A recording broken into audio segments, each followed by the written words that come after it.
بسم الله الرحمن الرحيم الحمد لله رب العالمين والصلاة والسلام على رسوله الكريم أما بعد فأعوذ بالله من الشيطان الرجيم بسم الله الرحمن الرحيم ظهر الفساد في البر والبحر بما كسبت أيدي الناس ليذيقهم بعض الذي عملوا لعلهم يرجعون صدق الله العظيم.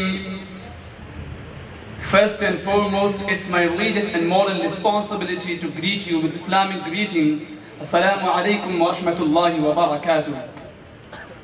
Honorable President of the program, respected ulama and dear audience.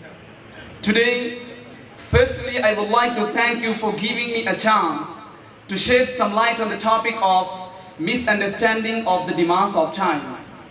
Dear friends, the first thing to be defined is the phrase, meeting the demands of time. We feel that those who are so forcefully preaching the importance of demands of time themselves do not have a clear conception of these demands. They are simply making the ambiguous claims that religious scholars are opposed to the demands of time. But they did not make it clear as to what those specific demands are which are opposed by the ulama. If by the demands of time, they mean that Muslims should endeavor to equip themselves with all the means of science and technology without which it is not possible to survive as a free nation in the world of today, then indeed this is the greatest need and demand of this time. There is no scholar who forbids and opposes this important demand of time. Which scholar has issued any verdict and fatwa that progress in the field of science and technology is forbidden, unlawful, meaningless, or useless? However, these people consider music and dance, nudity and obscenity, profligacy and immodesty, co-education, free intermixing of men and women, usually in banking, and birth control as the demands of time and means of progress. Then indeed, the religious scholars have openly opposed them, and they should have done so. They still do it and will continue doing it. We may be informed, what logic and reason has ever claimed these things to be the demands of time? They must bring some logical argument to prove what relation material progress has with music and dances. What progress would stop without nudity and obscenity? And what are the genuine obstacles in the way of promoting interest-free banking? How does co-education and free mixing of men and women help in science and technology? Dear intellectuals, the modernists may call music and dances, co-education, mixed gatherings and so on as the demands of time.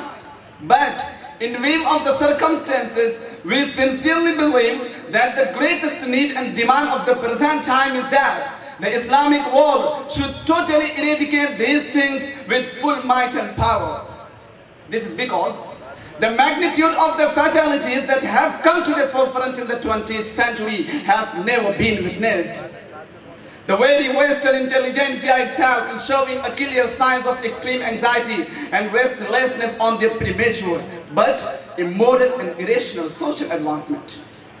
Dear far-sighted friends, I do wish to quote here the words of philosopher poet Iqbal who said, "Quwwat-e Maghrib na az chango rubab, Quwwat-e Maghrib na az chango rubab, ne zarakhso dukhtarane behijab, ne za sihr sahirane lana rust, ne za uriya saq wa ne az qat' must, mahkami urana az ladini ist, ne farogash az khatt latini ist, Quwwat-e afrang az ilm fan ist, az hami atish tiragash roshan ist, حكمة القطع بريد جاما نست ماني علم هنر عماما نست."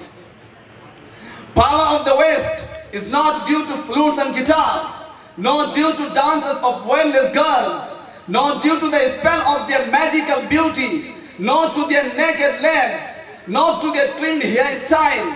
Their supremacy is not due to secularism, nor is their progress due to Latin script.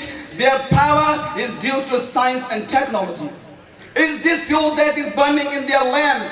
Wisdom does not lie in how the clothes are tailored, and the turban is no obstruction for science and technology.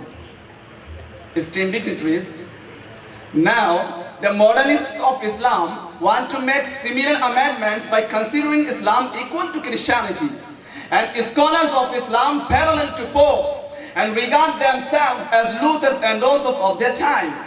In this way, they want to become the reformers of the Muslim nation by opposing and defaming the religious scholars. They aspire that some Henry will soon appear and he will grace them by accepting their ideology and then officially implementing it forever. Thus the coming generations will regard them in such high esteem as is the case of hero worship with Luther and Rousseau, etc.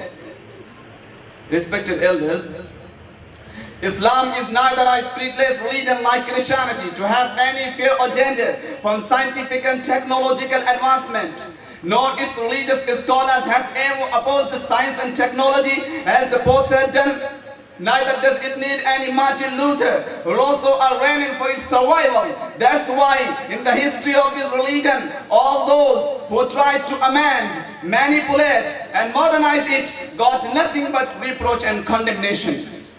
In the history of this religion, the advocates of modernism have not been called Luther and Calvin, but the modernists of our history are remembered by the names of Musaylima, Abdullah ibn Sabah, Abu Musa Mazdar, Hassan ibn Sabbah, Abu al-Fadl Faizi, Karamat and Kamal Ataturk. Even their children would feel ashamed of their lineage with these names.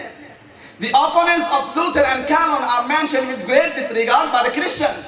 But the proponents of modernism in Islam, namely Hazrat Abu Bakr Siddiq, Hazrat Ali radiallahu ta'ala anhuma, Imam Ahmad ibn Hanbal, Mahmud Ghaznavi and Mujaddid al-Fithani rahimahumullah, are still living with their names. And as long as the human conscience is alive, the names of these sacred personalities will continue to be taken with love and allegiance.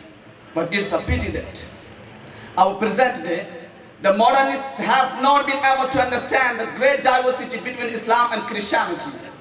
And as a result of this grave misunderstanding, they have been busy in abusing the scholars of Islam, calling them obscurists and accusing them of ignorance for no reason.